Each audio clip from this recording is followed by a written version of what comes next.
ग्राम प्रधानों ने एसडीएम बिसौली पर गंभीर आरोप लगाए हैं। उन्होंने कहा कि अपनी समस्याओं को लेकर एसडीएम से मिलने पहुंचे थे, तभी एसडीएम ने बदसलूकी करते हुए गेट से बाहर निकाल दिया और हम लोगों की कोई समस्या नहीं सुनी गई। यूनियन के अध्यक्ष ने कहा कि ग्राम प्रधानों की समस्या का समाधान नहीं होने पर गांव के सभी कार्य बंद कर गौशाला व अन्य कार्य की चाबी एसडीएम को सौंप देंगे। यह पूरा मामला बदायूं जिले के बिसौली तहसील का है, जहां ग्राम प्रधानों द्वारा बिसौली एसडीएम पर बदसलूकी करने का आरोप लगा है। ग्राम प्रधान यूनियन के अध्यक्ष ने कहा कि जब हम लोग गौशाला का पैसा न आना व मनरेगा जैसी अन्य समस्याओं को एसडीएम से मिलने गए थे, उन्होंने समस्याओं को सुनना उचित नहीं समझा और हमारे साथ बदसलूकी करके बाहर निकाल दिया। इसके बाद गुस्साए ग्राम प्रधान बिसौली ब्लॉक में जाकर धरने पर बैठ गए और एसडीएम के खिलाफ हाय हाय के नारे लगाने शुरू कर दिए। उन्होंने गौशाला व अन्य चाबी एसडीएम बिसौली को सौंपने की चेतावनी दी है।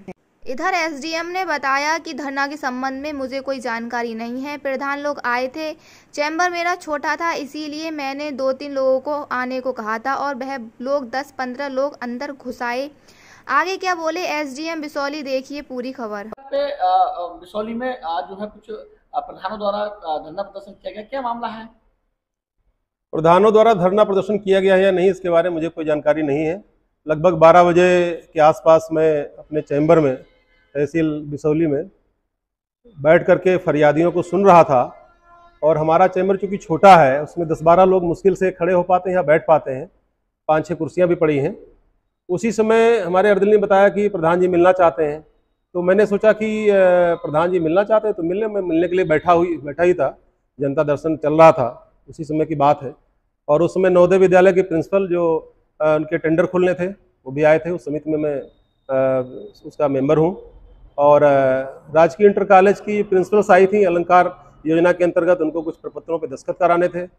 और रेडियो पंचायत वजीरगंज वो अपने सारे सचिवों के साथ आए हुए थे, उनको एक मीटिंग करनी थी गौशाला के संबंध में। उसी समय अर्दली ने बताया कि प्रधान जी मिलना चाहते हैं, तो मैंने कहा ठीक, प्रधान जी मिलना चाहते हैं उनको भेज दीजिए। लेकिन जब गेट खुला तो उसमें लाइन लगा करके प्रधान लोग अंदर घुस रहे थे। करीब 12-15 प्रधान अंदर आ गए थे। मैंने जब मना किया, भाई इतने लोग मत आइए, मुझे प्रकरण भी नहीं पता था किस मामले में ये लोग मिलने आ रहे हैं। मैंने कहा सिंपली मैंने कहा कि वे मिलने आना चाहते हैं तो मैं तो मिलने के लिए बैठा ही हूँ, आ जाएं। लेकिन जब वो लाइन से आने लगे वहाँ पर, क्योंकि इतनी काफ़ी भीड़ हो गई, मैंने मना किया। मैंने कहा भाई 2-3 लोग आइए जिनका मामला है। लेकिन ये दबाव बनाने के उद्देश्य से आए हुए थे। बाद में प्रकरण पता चला कि बनकोटा से संबंधित मामला था। इस संबंध में ये लोग हमारे ऊपर दबाव बनाने के लिए आए थे और हो सकता है कि भीड़ इकट्ठा करके कुछ और इनकी प्लानिंग रही हो, मेरे चैम्बर में आकर के कुछ और अभद्रता करते या कुछ और कहते, इस उद्देश्य से मुझे लगा। और बनकोटा का मामला यह था कि अभी कुछ दिन पहले एक शिकायत हुई थी, उसमें एक वीडियो वायरल हुआ था कि एक गाय गोबर अपना चाट रही थी।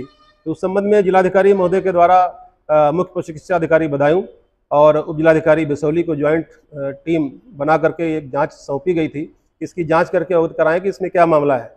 जाँच रिपोर्ट हम लोगों ने ज्वाइंट इंक्वायरी किया, जो CBO साहब हैं उनके साथ मैंने ज्वाइंट इंक्वायरी किया। ज्वाइंट इंक्वायरी करने के बाद में रिपोर्ट जिला पर पहुंच गई।